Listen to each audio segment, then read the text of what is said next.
خدا من بهت اعتماد دارم، میرسه نوبت منم، به چیدمانت اعتقاد دارم، میرسه نوبت منم. میخوام ببینم همه رفیقام شادن و میشمرم پولاشونو، آدما رو هم فن نمیزنن، صاف میکنم با هم دلاشونو.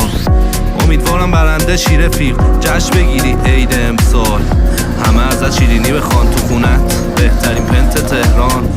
تو روزای سختم کی بود، تو حال بدی ها کنار تختم کی بود، همونو صف میچسبم، تو روزای خوب همه هستم. با ترسم میجنگم من بیکلم، فقط با ساز خودم میزنم و میرم.